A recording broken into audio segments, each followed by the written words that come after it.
We're going to win so much, you may even get tired of winning. And you'll say, please, please, it's too much winning. It is Friday, September 29th, and the numbers are in, and the economy is taking off. We're live in Washington on the president's push to put money back in your pockets. And the whole of the rain. All right, so Thursday Night Football last night, players sending a message of unity during the national anthem, linking arms together. Nobody kneeled, but the fans in the stands still did have a more patriotic message to send out. We'll talk about that. And speaking of that, one high school says if you want to kneel like those NFL players, you'll stay seated on the bench. Fox and Friends First starts right now.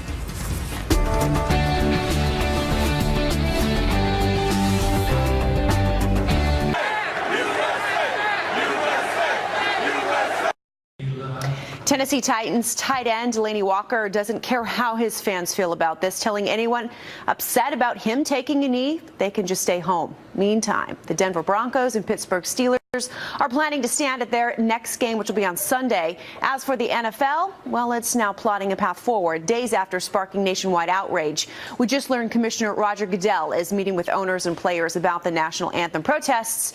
And if you're wondering, the Packers beat the Bears 35-14 in the 196th meeting between the NFL's oldest rivalry. Wow. I knew you were wondering. Yeah. Well, a lot of people are forgetting that these are actually games, football games. So what's the score? How are they playing? Exactly. And Aaron Rodgers gave his tickets away to a couple of Green Bay cops for that game as well. I think it was it a Packers home game? I think it was last night's game, but it was definitely a cool part of the story there. A lot of people talking about it. Yeah. Jackie, thanks so much. Yeah. Well, that does bring us to our look at who's talking. And this morning, Rush Limbaugh says that when it comes to the anthem protest, NFL owners are out of their league. The owners and the commissioner, I don't know what their individual politics are. I don't think they understand what's happening to them. I don't think they understand what's going on. They think they're relating to the majority of their fan base. They're not. They're driving them away, and I hate it. I don't want the NFL to get smaller. I don't want it to become insignificant. I don't want it to be taken over by a bunch of wusses. I don't want it to be taken over by left-wing social justice causes. You know, use something besides the NFL sideline. Use something besides a flag. Use something besides something that people use to escape everything leftists are trying to force on us. Amen. I mean, I'm so tired of talking about politics. Like, if I go to an NFL game and I see it, it's going to be such a turnoff. Anyways, we have a poll. It's kind of funny, the headline of it, but the poll is the world going to hell in a handbasket or not?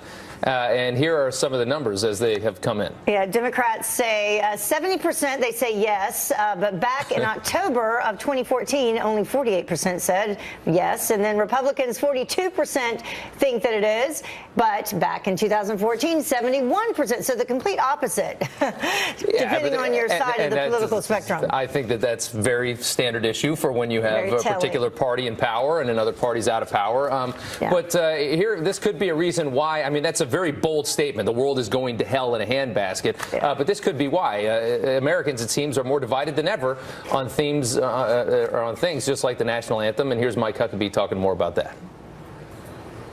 There are issues in this country that ought to be addressed. And there have been real problems in this country of division, and racism is real. Let's not kid ourselves. I think we've come a long way since the time when I was a little kid growing up in the South. Martin Luther King Jr. used nonviolence, and he used his Christian faith to shame people into realizing he was right. 40, 50 years after the civil rights experience of the 60s, does anybody celebrate Bull Connor? Are there any streets named after him, even in the South? Absolutely not. But every city in America, including every city in the South, has a street named for Martin Luther King. Why? Because he understood the power of getting his message across. And that's one of the issues that we've talked about already. You know, the message, the original message from Colin Kaepernick has been taken over by this political agenda machine. And so that's getting lost in all of this. Yeah. I totally agree. All right, let's move on from that, and let's go over to some more politics on a Friday morning. A big win for President Trump this morning as the U.S. economy shows some serious signs of a surge. Well, this as he continues to promote his new tax reform plan designed to provide an even bigger boost to the middle class. That's what he says. Well, Griff Jenkins is live for us in Washington, D.C. with more. Good morning. Good morning, Heather and Rob. Big speech later this morning. The president will tout his tax plan to the National Association of Manufacturers, and we expect the president to paint a big picture equating the plan and job growth to unifying the nation in the power of Made in America. This, as newly released GDP numbers for the second quarter offer some encouragement for a growing economy. The president tweeting, quote, "The GDP was revised upward to 3.1 for last quarter. Many people thought it would be years before that happened. We have just begun." Meanwhile, Vice President Pence was on the road in the heart of manufacturing, Michigan, saying that confidence in making things here at home is back. Today, American manufacturers are more optimistic than at any point in the last 20 years. And the truth is, confidence is back. Manufacturing is back. And under President Donald Trump, America is back. And we're just getting started. The White House continued to roll out the tax plan with Chief Economic Advisor Gary Cohn dropping by the briefing room to talk to reporters, saying this. Our tax plan is aimed at making sure we give middle-class Americans a tax cut. We are going to give middle-class Americans a tax cut. That is what we are spending all of our time on doing. And we've got lots of tools at our disposal to make sure we do that, and that's what we're going to do. Now, experts say it's too early to tell exactly how Harvey, Irma, and Maria may impact the GDP in the next quarter, but surely it'll add some storm-related distortions, and it's anybody's guess whether they will get that tax plan passed through the House and the Senate, guys. There'll be a lot of haggling on it, I'm sure. A lot of negotiation on that one. Griff, thanks so much. Thanks. Well, there's some new evidence this morning that the leader of ISIS may, in fact, still be alive, despite claims by the Russians that he was, in fact, dead. A terrorist-run news outlet releasing audio of Abu Bakr al-Baghdadi.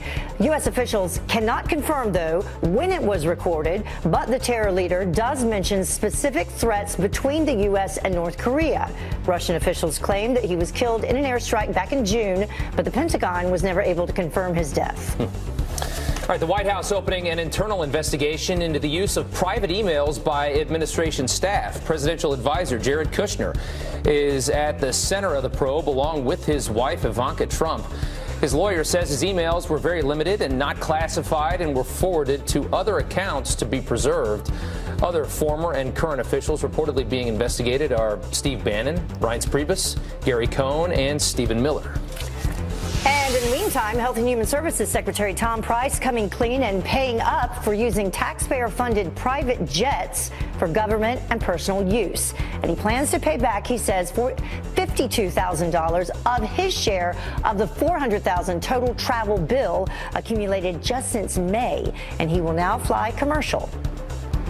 Clearly, that we weren't sensitive to the taxpayer on these instances, which is why I've taken the actions that I've taken today. But President Trump says he's not happy with Price. This, as Treasury Secretary Steve Mnuchin and Environmental Protection Agency Secretary Scott Pruitt are also reportedly being looked at for their private plane use. All right, panic and a real mess spreading in Puerto Rico as nearly half the population still does not have access to food, water, or power. Many now looking for a way off of that island. Thousands of people packing a dock in San Juan, hoping to hitch a ride on board a Royal Caribbean cruise ship to the United States. Florida now bracing for thousands of evacuees from the island of Puerto Rico. Meanwhile, Acting Secretary of Homeland Security Elaine Duke headed to Puerto Rico today to get a first-hand look at the devastation in that U.S. territory. Well, a climber is lucky to be alive after surviving not one, but two incidents. This dangerous rock falls that is at Yosemite National Park. Peter Zabrock capturing the exact moment that massive boulders fell Wednesday at the famous El Capitan summit directly beneath him. Now, one climber was killed, and then one day later, another slide in the same exact area just feet from where he was climbing.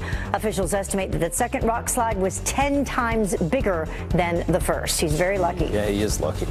All right, hugs, cheers, and tears flooding the House floor as House Majority Whip Steve Scalise returns to Capitol Hill after 3 months of recovering from gunshot wounds.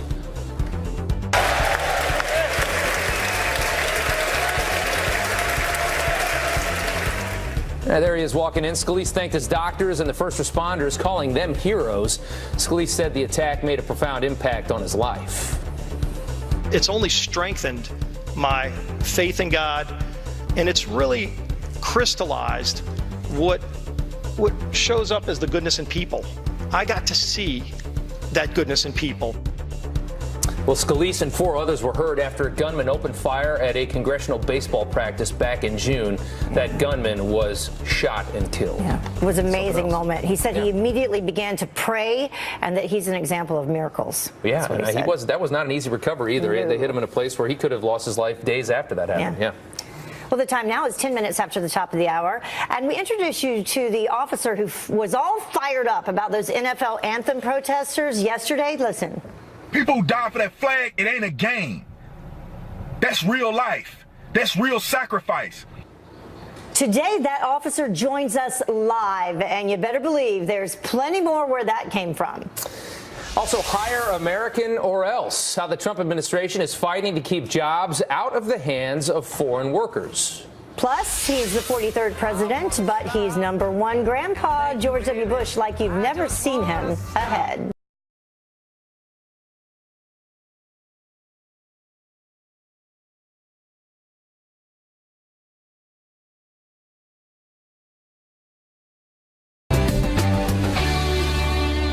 Listen, you play a game.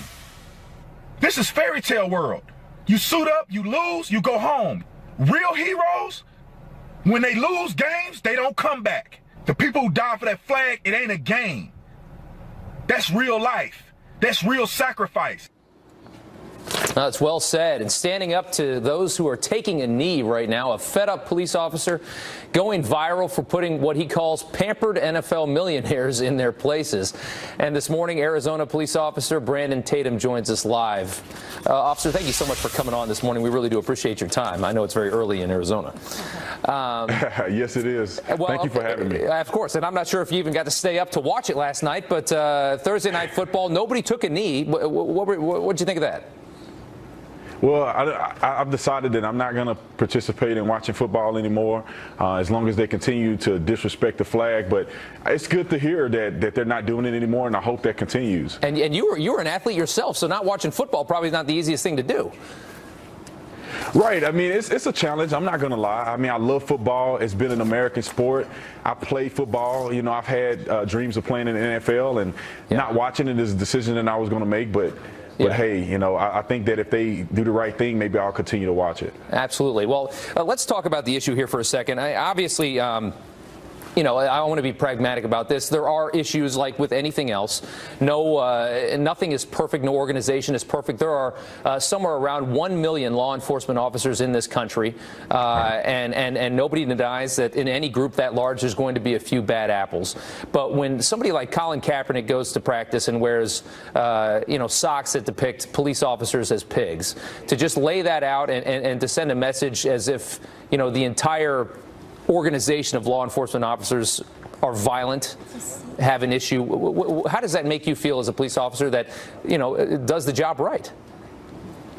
Well, it's absolutely disrespectful. I mean, there's no reason to do that. There's no method to his madness.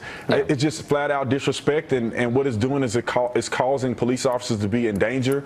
People are challenging us more, feeding off of a person who they believe is a role model, and I think it's inappropriate, and there's no place for that in any aspect of protest. And it's totally stereotypical too, isn't it? I mean, if you take, you know, a handful of bad eggs and then you just generalize that the entire population of police officers are this way, I mean, talk about a dangerous thing to do, you know, in a country that needs police officers. We live in New York. I cannot imagine what the neighborhoods of Crown Heights, Brooklyn, you know, other neighborhoods, Brownsville, what those neighborhoods would look like if you took police officers out of there for even 2 days. Right. It's total hypocrisy. It's total hypocrisy. These individuals, or a person like Colin Kaepernick, he wants to be treated as a fair individual. He don't want to be prejudged. You don't want people to look at him and stereotype him, and I think that he should give the same respect to law enforcement, as that we're individual people. We're people like anyone else. We go out and we do a job and we work hard, and I tell you what, we're just as disgusted as anybody else regarding those bad apples. And the stereotyping, you guys, there's, like I said, there's 1 million police officers in this country.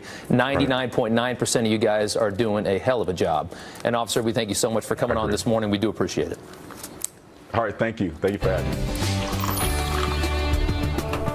Well, now it's time to brew on this. What do you have to say about that? The national anthem protests sweeping the NFL are now taking center stage in Louisiana. A school district advising principals to follow President Trump's lead to put a stop to kneeling during the anthem. Carly Shimkus is here now with how one high school is putting its foot down. Good morning, Heather and Rob. That's right. The Bossier Parish School District in Louisiana is taking a bold stance on this whole issue. The principal of Parkway High School, Waylon Bates, saying he will kick students off of sports teams if they do not stand respectfully while the national anthem is played. The letter to students reads, quote, failure to comply will result in a loss of playing time and our participation as directed by the head coach and principal.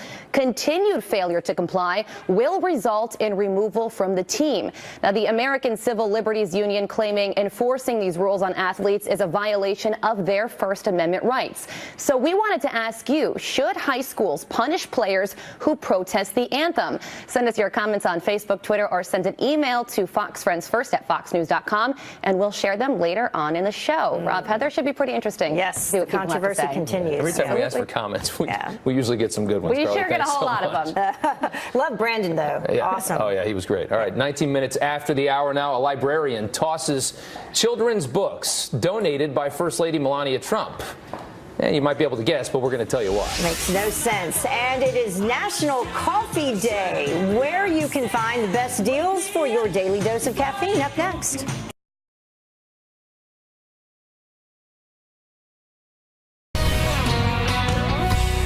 Welcome back. The Department of Justice cracking down on a Colorado company for allegedly refusing to hire American workers. It's not going to go over well. Tracy Carrasco from our sister network Fox Business. Here are the details on that. Hey, Tracy. Good morning, guys. Yes, a Colorado company called Crop Production Services.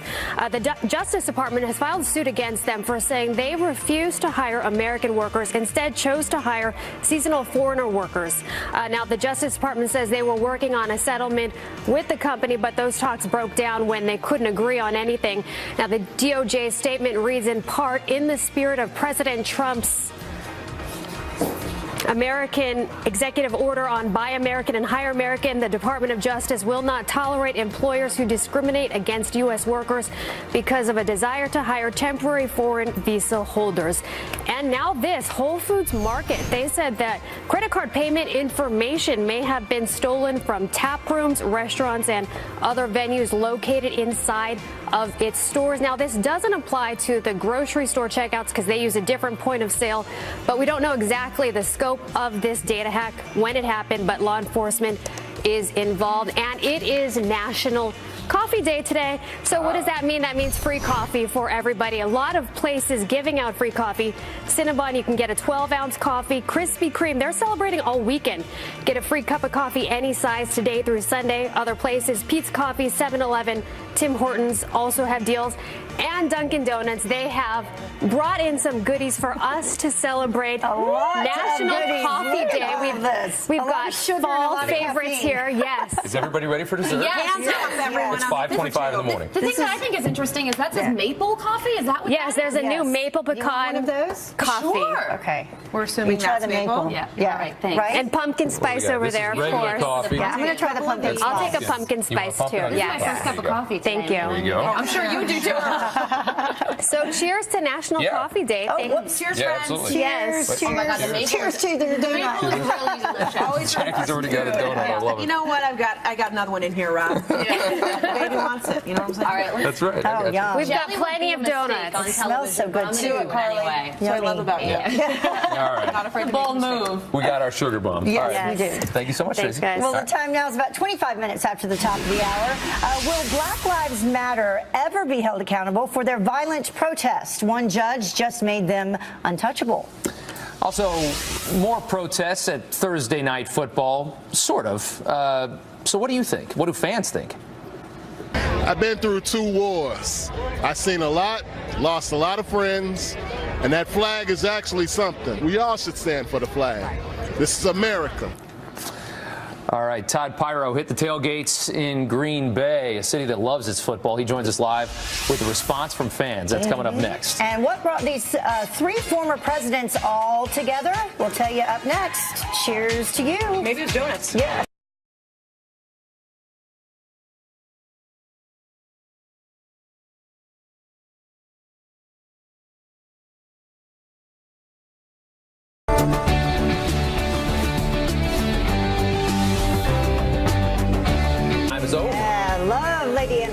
Yeah, good song and a happy Friday morning to you as we look right at our building, right at our lobby there. That's Fox News in Midtown Manhattan. And we are back, and patriotism taking center stage during Thursday Night Football. Yeah, the Green Bay Packers, the Chicago Bears, all on their feet, linking arms during the national anthem. Not one player took a knee. But there was not much linking of arms in the stands at Lambeau Field, though a little bit we just saw. Instead, the theme was division. Some fans making it very clear they were not on board with players taking a knee and this thing that's sweeping across the NFL. Protest on your own time, not on my dime. Just one of the messages plastered on a sign in the crowd. A chant of USA also barreling through the stadium up there in Wisconsin.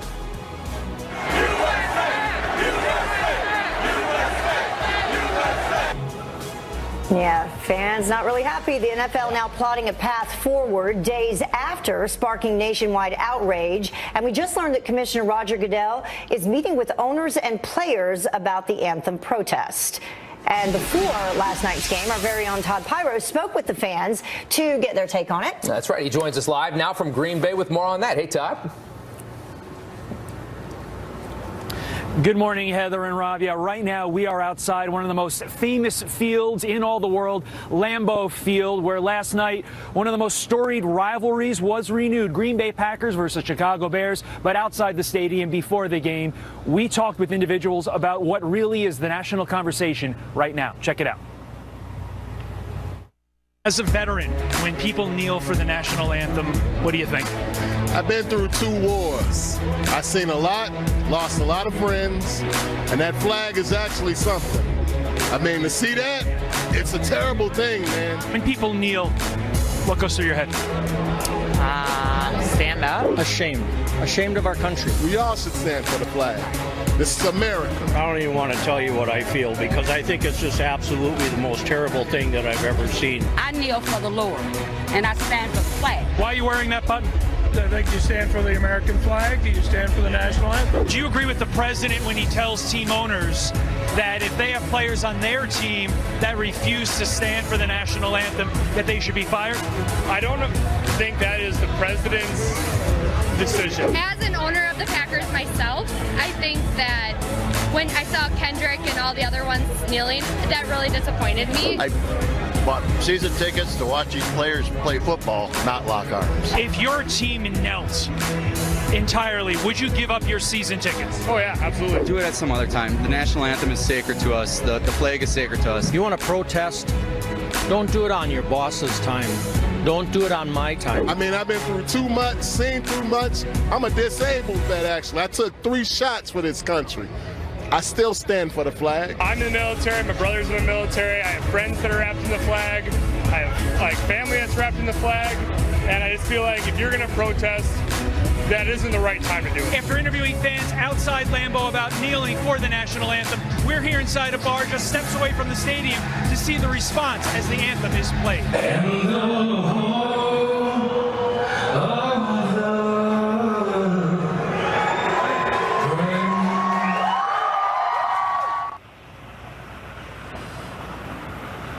So in summary, week 4 of the NFL season, game 1, in fact, of week 4, did not see the same fireworks we saw inside stadiums during week 3. But as you saw, the reaction outside the stadium among the fans, still pretty raw, still pretty emotional. Rob and Heather, back to you. Yeah. That one officer said, I took 3 shots for this country. I still stand up. I love that. It's a great little soundbite there. Todd, thanks so much. Thank you. All right, a big win for President Trump this morning as the U.S. economy is showing signs of a big surge. This as he continues to push Democrats to help pass his new tax reform plan designed to provide, he says, an even bigger boost to the middle class, I should say. Griff Jenkins is live for us in Washington, D.C. with more on that. Hello, Griff. Hello, Heather and Rob. A boost indeed. Newly released GDP numbers for the second quarter, stronger than previously thought and reaching a 2-year high, offering some encouragement for a growing economy. The president tweeting GDP was revised upward to 3.1 for last quarter. Many people thought it would be years before that happened. We have just begun. And he's going to give a big speech a little later this morning to the National Association of Manufacturers. We expect this speech to paint a big picture of equating the jobs growth and the tax plan to unifying the nation and the power of that Made in America label. Meanwhile, Vice President Pence was on the road in the heart of manufacturing in Michigan, saying that confidence in making things here at home is back. Today, American manufacturers are more optimistic than at any point in the last 20 years. And the truth is, confidence is back. Manufacturing is back. And under President Donald Trump, America is back. And we're just getting started. Meanwhile, the White House continued to roll out the tax plan with Chief Economic Advisor Gary Cohn dropping by the briefing room to talk to reporters. Our tax plan is aimed at making sure we give middle-class Americans a tax cut. We are going to give middle-class Americans a tax cut. That is what we are spending all of our time on doing. And we've got lots of tools at our disposal to make sure we do that, and that's what we're going to do. Now, we'll see whether or not they can get that tax plan passed. Not all Democrats are on board. And experts say, with regards to the GDP, we're not sure yet how Harvey, Irma, and Maria may have a storm-related impact. Who knows? Maybe in the short term, it'll hurt the GDP. In the long term, they might make things made in America, might help. We'll see. That's very true. Possibly. You never know how that's going to impact it. All right, Griff, thanks so much. We don't need another storm, though. No. Luckily, there's not much on the horizon in the storm department. More on that in the weather coming up here. Now time for Look Who's Talking, though. And this morning, conservative talk show host Rush Limbaugh calling out the swamp, saying career politicians are blocking the president's agenda because they have a hidden agenda of their own. They don't want Trump to succeed with his agenda. They can't afford that. I'm not exaggerating here, and I'm not trying to say things that'll be a soundbite that Fox replays the rest of the day. They can't afford for him to succeed with his agenda. They can't afford it.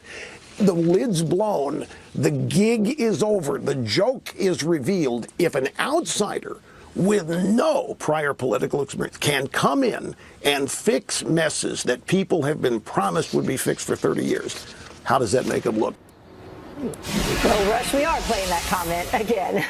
Well, less than 2 weeks after her record-setting Emmy win for Veep, there's some bad news. Julia Louis-Dreyfus has announced that she has breast cancer. And the Seinfeld actress tweeting, quote, 1 in 8 women get breast cancer. Today, I'm the one. Now, she continued on to saying that while she has fantastic insurance, many women aren't so lucky, writing, quote, let's fight all cancers and make universal health care a reality.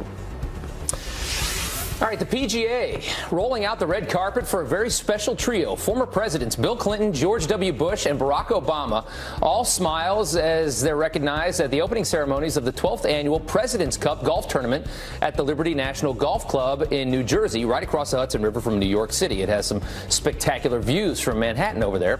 This marks, of Manhattan over there. This marks the first time 3 U.S. presidents have attended this event at the same time since it began back in 1994. It was a crowd favorite seeing them there. Aren't politicians so much more likable when they're out of office? Yes. I mean, they just seem so much more relaxed more and casual. just nice guys.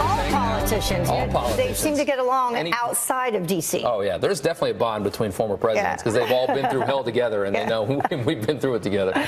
So what is up with the weather forecast for the weekend? It is Friday. Did you enjoy National Coffee Day without me? Yes. Where were you? You know what it was? It was the email that you sent where you said you were going to take all of it. That's it. I'm already sneaking up there after this weather hits, so beware, everyone. Just get one of the donuts. You saved me one, Rob? Yeah, no, there's like 30 of them up here, Janice. Go to town. I am coming. Here we go. Let's take a look at the temperature. So, you know, this is a good day for National Coffee Day because it feels much cooler out there, right? At least 15 degrees difference from what it was this time yesterday. 56 in New York, 63 in Chicago. You've got the picture, very fall-like out there. Now, tropics. Maria and Lee, not going to affect us, but I heard Rob and Heather talking about potentially something on the horizon. We do have an area of low pressure here across South Florida. Do not think it's going to become anything major, but we're going to have to watch it over the next couple of days. At any rate, we're going to see some heavier rain across Florida, including South Florida. And of course, we will continue to monitor this. The rest of the country, fairly quiet. We're going to watch the potential for showers and thunderstorms for Texas and some mountain snow for the Rockies. All right, here I come. I'm coming to get those donuts and coffee right now. Come get it. All right, Janice, thanks so much. She doesn't need any sugar or caffeine. No, she doesn't. All right, 39 minutes after the hour, the opioid epidemic now reaching crisis levels in the United States. This is a real problem. Why are doctors, though, still prescribing these types of drugs? It might be a question you've asked. We're asking an addiction specialist who says it's more complicated than you might think. And Will and Grace returns for the first time in a decade, and they wasted no time tearing into President Trump. Who won the election? Your guy.